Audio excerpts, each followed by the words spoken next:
কত ছবি লাগে তুমি একা বোম থেকে ঢুকে যাও না, তুমি বোম নিয়ে ঢুকে দাও। সাধারণ মানুষ ভোটদানের আগের দিন বিভিন্ন রকম অশান্তির খবর আসছিল সারা রাতব্যাপী। একটা কথা বলবো, এইসব অশান্তি ফশান্তি বলুন, এখনো আমরা ইলেকশন কমিশনের আন্ডারে রয়েছি,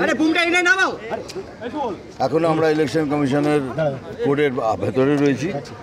after 6 you can ask me this question, I can answer. আমি কাউকে চিনি না, আমি বলতে পারবো না, আমি কারোর সম্বন্ধে ব্যক্তিগত মন্তব্য করি না। আমার কাজ ছিল লাইনে দাঁড়ানো, আপনারা দেখেছেন আধ ঘন্টারও বেশি আমি লাইনে দাঁড়িয়েছিলাম, লাইনে লাইন করে ভোট দিয়েছি। আমি লাইনে দাঁড়িয়ে মানে ভোটারদের ভোট দিতে বলছিলেন ওরকম, তাহলে আমি কি করে ভোট করব? সকাল থেকে না, আমি ভোটে কি করে, আমি যখন এসেছি সেখান থেকে লাইনে দাঁড়িয়েছি, তা আমি ভোটটা কি করে দেব? লাইন ভেঙে দেবো?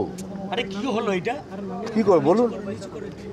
আমার কাজ অ্যাজ এ নাগরিক লাইনে দাঁড়িয়ে ভোট দেওয়া, কারণ অ্যাজ এ সিটিজেন আমি লাইনে দাঁড় করেছি। আর দেখেছেন আমি almost half an hour to 40 minutes আমি লাইনে এই গরমে দাঁড়িয়েছিলাম। আমাকে বলেও ছিলেন দাদা আপনি এগিয়ে যান, না আমি যাবো না, আমি লাইনে দাঁড়িয়ে বলবো।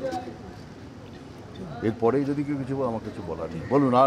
আর সেকেন্ড থিং, আর একটা ভীষণ ইম্পর্টেন্ট কথা আপনাদের বলতে চাই, আমি কোনো সময় দুটো কাজ একসাথে করি না। আমার ইলেকশন ডিউটি, আমার পার্টির অর্ডার, পার্টির ডিকটেট ছিল 30 তারিখ অবধি, আমি সেটা কমপ্লিট করেছি। এবার আমার কাজ হলো আমার প্রফেশনাল লাইনে চলে যাওয়া। আজ থেকে আমি আমার প্রফেশনাল লাইনে ঢুকছি, ফিল্মের কথা বলবো আর রাজনীতির কথা বলবো না। ভোট দিলেন অভিনেতা তথা বিজেপি নেতা মিঠুন চক্রবর্তী। জানিয়ে দেন যে এবার তার রাজনৈতিক যে কাজ, সেই রাজনৈতিক কাজ শেষ হলো এবং আগামী দিন থেকেই তিনি আবার তার যে অভিনয়, তার যে সিনেমাগুলি বন্ধ হয়ে রয়েছে এই মুহূর্তে, সেই কাজে তিনি এগিয়ে যাবেন। Soumit report, ETV Bharat, Kolkata.